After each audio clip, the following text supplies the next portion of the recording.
I'm James Wiles and we go off-grid, exploring the land in search of the best ingredients. There's always a few characters along the way and a bit of adventure around every corner. It's a big and beautiful country, but the only way you're going to see it is if you go far and wide. This is Australia. This is Off-Grid Kitchen.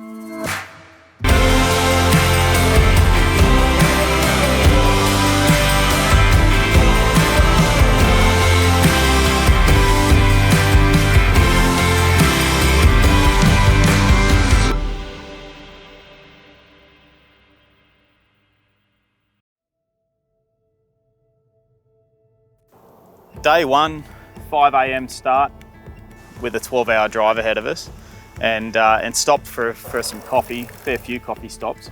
Oh look, magic, and to get some supplies as well.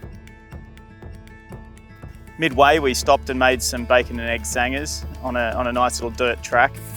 2-second rule, Jim. Come on, that's 5 seconds, mate. It was really good. We rolled out the kitchen and fried up some bacon and toasted the bread and did some cheddar cheese, and it was really, really nice to be out in the bush and getting out of the city and out of the city lights. How good's that barbecue sauce?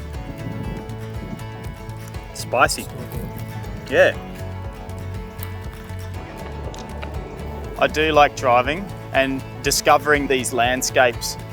It's sparse out there and you don't see much, but when you sort of open your eyes a little bit and start to look around, there's a lot to see and a lot of diversity. There's a lot of plant species that are still growing in the drought.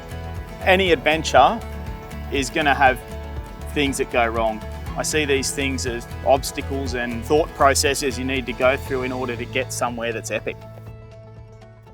Driving along, and it looks like a rock has come up and kicked up and hit the window. So we're going to have to do a tape job until we get back somewhere that we can get it fixed properly. Not great, but it is what it is. We'll have to get it sorted when we get back. I forgot to bring the vacuum. But what we'll do, we'll turn this sleeve from this bag into a back window. I'll just get the corners done. This is like full ghetto.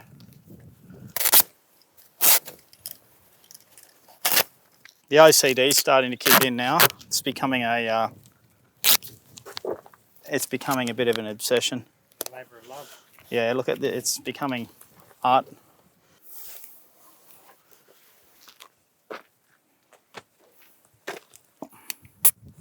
I don't know. Like, that's going to have to last until we get to Cobar at least, and then when we get to Cobar we'll see if we can get something a bit more substantial. See what we can find. Oh, it's a glory. That's just such a kick in the nuts. Anyway, let's push on. Is what it is. What are we at? 35 degrees out here.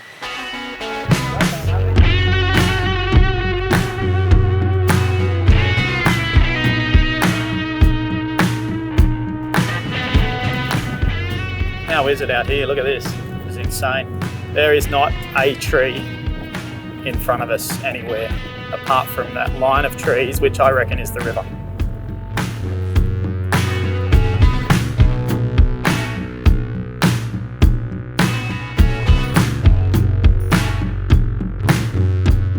You gotta ask yourself what pelicans are doing 850 kilometres away from Sydney. From the east coast. The fish might be better here.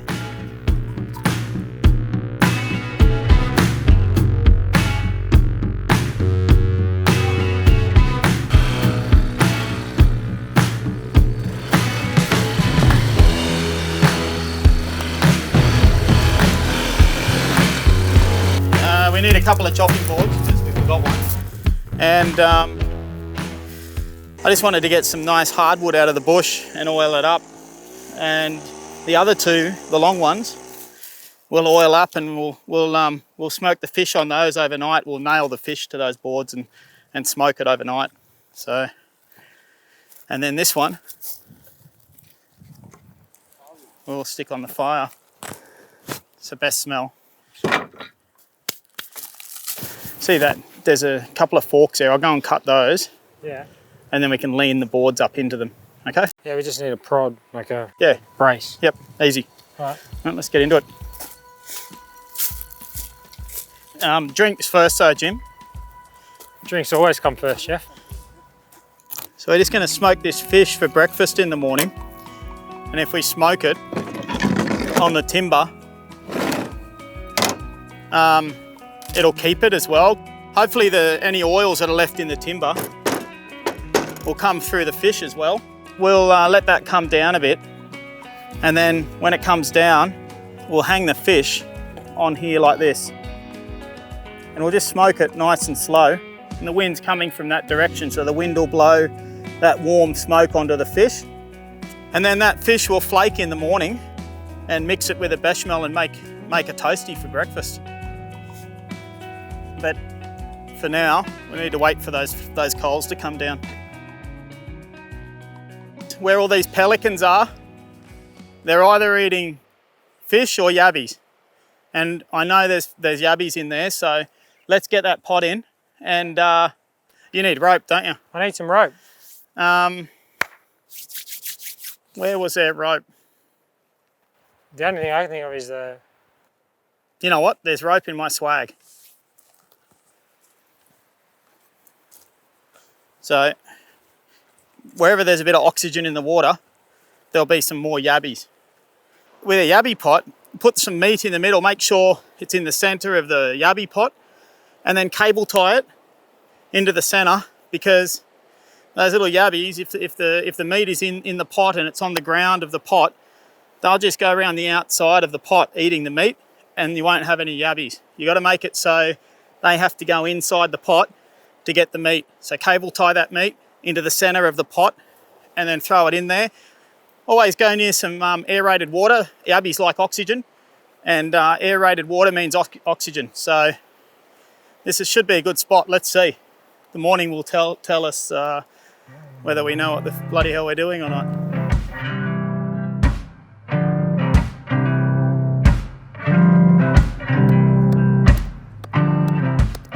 I think it's really important for people to, or for all of us to, get in touch with nature a little bit. And I certainly enjoy coming out here with no preconceptions about what it's going to be, and rolling out the swag and sleeping under the stars and eating from the land. That's got something special in it. That freshwater fish has been smoking overnight. There's a few flies around. The smell is amazing, but Jimbo's flaking the fish. We're going to just fold it through some bechamel here, and then make some sort of cheese and smoked fish bechamel toasties for you for brekkie. Well, for us actually, not for you. We're just going to put it inside the bread here, cook it on the grill or on the barbie until it gets some really nice colour. The flavour in here will melt through the bechamel, and the cheese will melt a bit. It should be bloody tasty. It should be a really good brekkie. And very simple. You can roll out about 10 of these. So Jim, you get ready. I'll melt some butter. Just paint the outside of those breads with butter. Yep. And then stick them on the grill. A little bit of oil to stop the butter from burning. Put them on the grill, nice and toasty. How are they? All right. Look at that. Yes. That's You what want a a bit of toast is colour. all about. A little bit of colour is good. I reckon we get a little bit more butter on there though, eh? There we go. I don't know yet. Just tangled in sticks. Caught some sticks. Caught a few sticks. Oh, there's one. Look at the size of it. Is it all right, eh?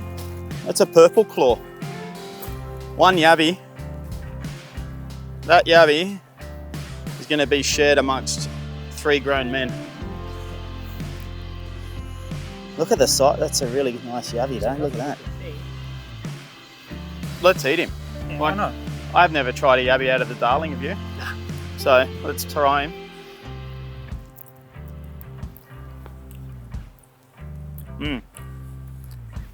Matt, you need to get Matt to taste this. Matty, here, try this. Get into it, Jim. Cheers. It's pretty tasty. Goes all right. That's so good. Sharing it with the flies though.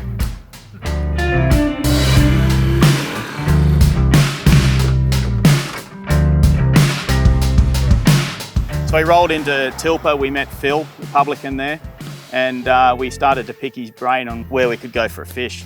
Hey Phil. How you going, mate? Yeah, good. Nice to meet you. Nice to meet you. Famous Tilpa pub. Yeah, you're here at last. I reckon we get into a cold one. No worries. It's bloody warm out there. It is warm. What would you like? Whatever's cold and wet, mate. Okay. Actually, Great Northern. Great There we Northern. go. Yeah. Great Northern it is. Are you going to have one with me? I will. Yeah, good. I will. Yeah, it's only 7 o'clock in the morning. Cheers. Cheers. Good to meet you. Nice to meet you too.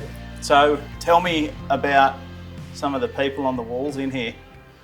Yeah, anybody's on there. There's too many to even look at. Someone asked me once how many names you reckon would be up there. There's too many.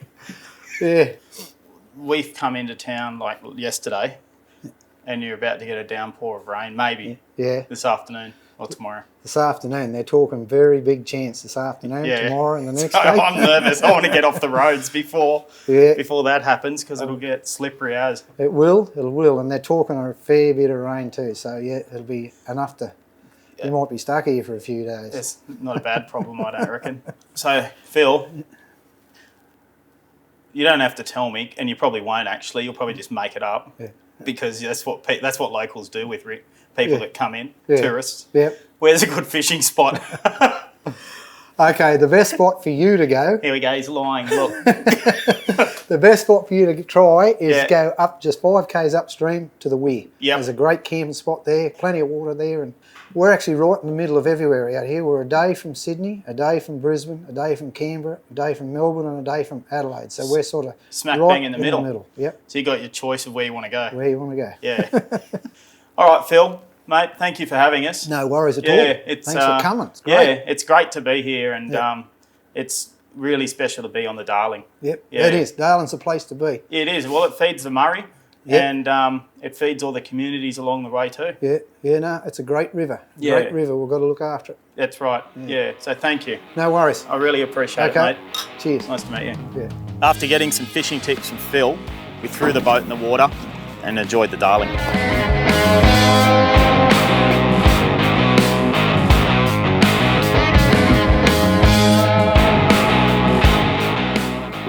We hadn't been on the river for too long before we started noticing some pretty heavy cloud systems rolling through.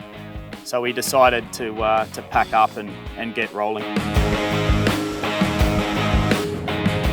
So we're just on the road now and we're going home a bit early because the rains are coming and the skies are really grey and these roads are impossible to travel on when it's wet, and dangerous, very dangerous, and also very tiring to drive. So we're going to try and get off some of these roads. It's sort of a race against the rain, I think. It's been 2 and a bit years, nearly 3 years since Tilpa's had any rain at all. And if it does come, this will all turn into a quagmire and we'll be stuck here for a week or maybe more.